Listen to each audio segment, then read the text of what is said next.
I kind of butchered the whole covenant thing last time. Pardon me. Uh, Probably I should have reduced it all to just saying this.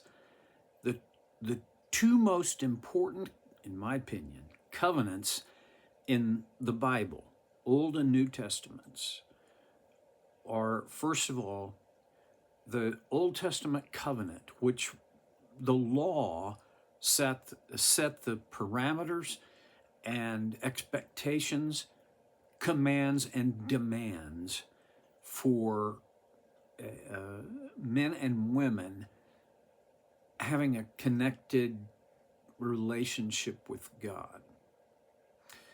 The second is, well, this is the one we live under, and that's the covenant that Jesus made when he died on the cross and said, "It is finished," and rose from the dead to prove that it was finished.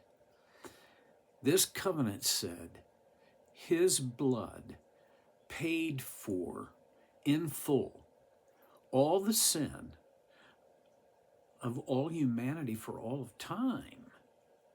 Now, let's not get tied up with some technicalities here, because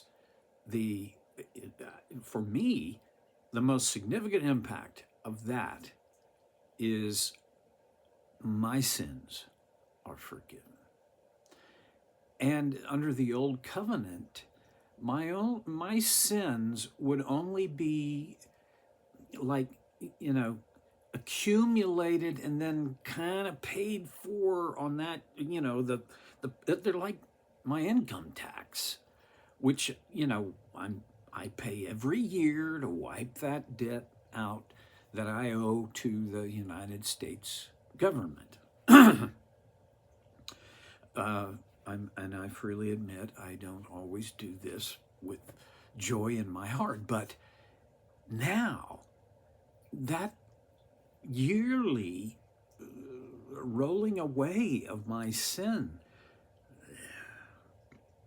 it's unnecessary because all my sin was forgiven.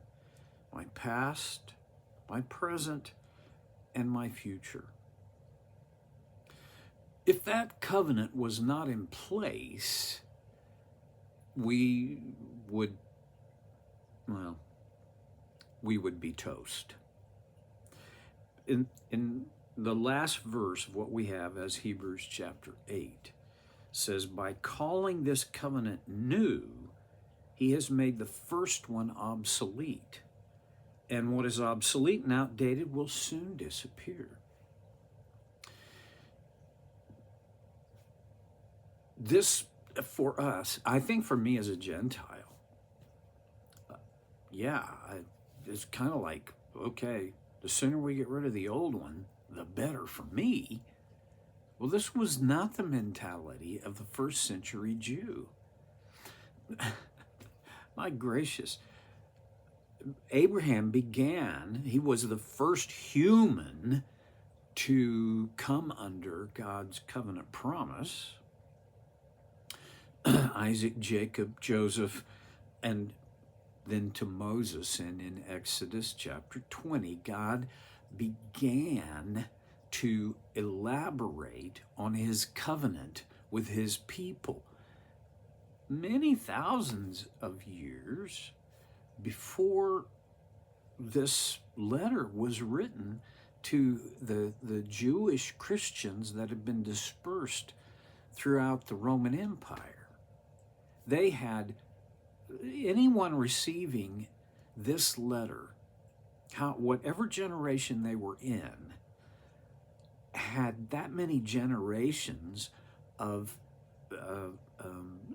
Jewish heritage and practice, where the old covenant was the only covenant. It's not the same, but it's a little similar to something Debbie and I have seen in Eastern Europe, especially in Prague. Pardon me. there was a census taken, and this is a 25-year-old census now, but I don't think the shift has been dramatic yet. In that census, as with, an American census, one of the check boxes had to do with your religious preference.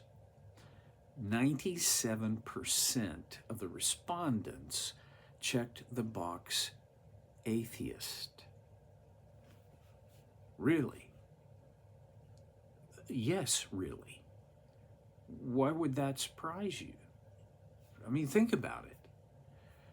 After 60 years of communism, where in their schooling, from their families, through their grandparents, the concept of our religion is atheism. That mentality would, of course, it would have carried over after the wall came down and the USSR broke up. Of course it would. Now, I'm happy to say at this point, I think, although I don't have empirical evidence for it, but my my sense, having been there many, many times now, is that there's a growing number of, especially I would say, young people who are now more agnostic than atheist.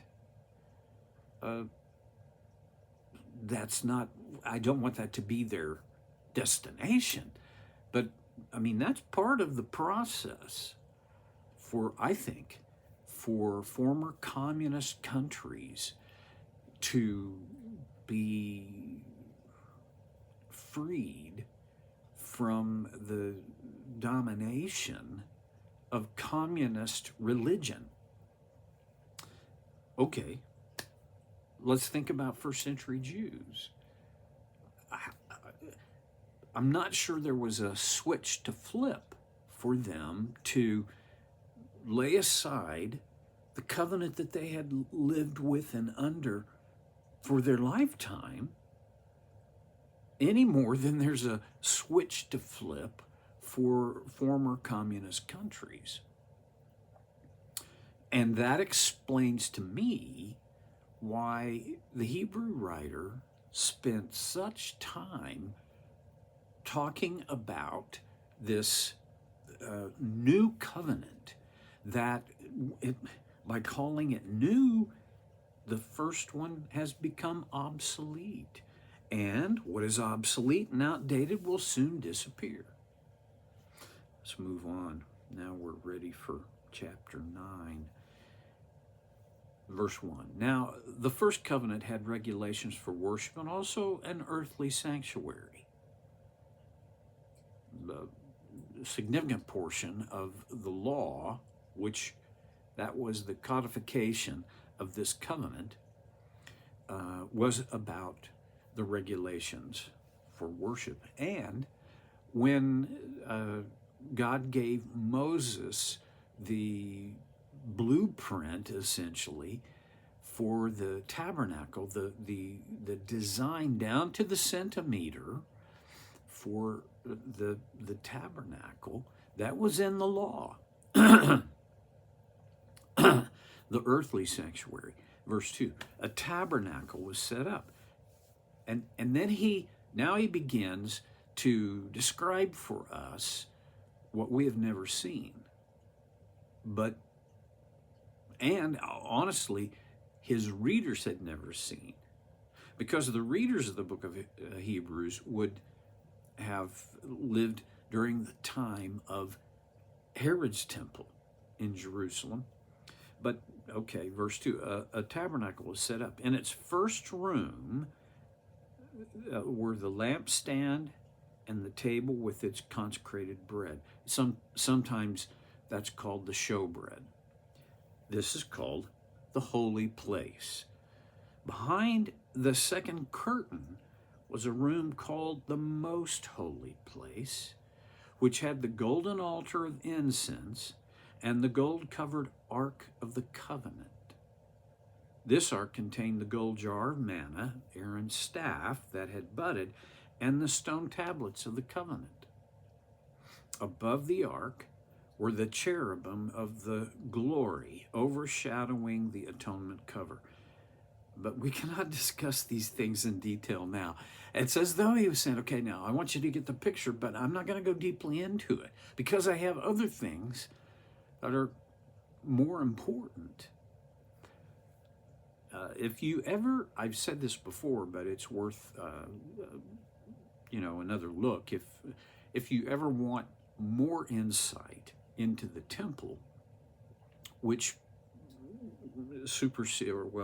didn't supersede, but it succeeded the tabernacle, then I highly recommend Alfred Edersheim's book, The Temple.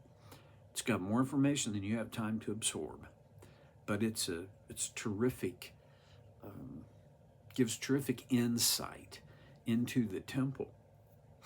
Well, part of the reason that he said we cannot discuss these things in detail now is because, well, in my opinion, they've become obsolete. They still represented symbols. I mean, they were still symbols of our relationship to God, but they had become irrelevant because they were from the Old Covenant. Verse 6. When everything had been arranged like this, the priest entered regularly into the outer room to carry on their ministry. But only the high priest entered the inner room, and that only once a year, and never without blood, which he offered for himself and for the sins of the people had committed in ignorance. That was on the Day of Atonement. Verse 8, the Holy Spirit was showing by this that the way into the most holy place had not yet been disclosed as long as the first tabernacle was still functioning. In other words, I'm saying in other words a lot. What I get from that, the first tabernacle was valid until Jesus came and the new covenant began. All right. This is an illustration of the present time, for the present time, indicating that the gifts and sacrifices being offered were not able to clear the conscience of the worshiper. They're only a matter of food and drink and various ceremonial washings, external regulations applying until the time of the new order. We, I'm so grateful, are a part of the new order. There are religious traditions that still take their practice of practical life from the Old Testament covenant, which the writer said they're only a matter of food and drink and various ceremonial washings, external regulations. So do the external regulations no longer matter? Well, we're going to dive more deeply into that as we move through. What I want to say is, I'm not sure I could say they're no longer relevant, they no longer matter. But I can say they don't matter in the same way that they did, because this new order of things, the new covenant, is in place now. All right, that's enough for today. I'll see you next time on So Care with Stevie Boy.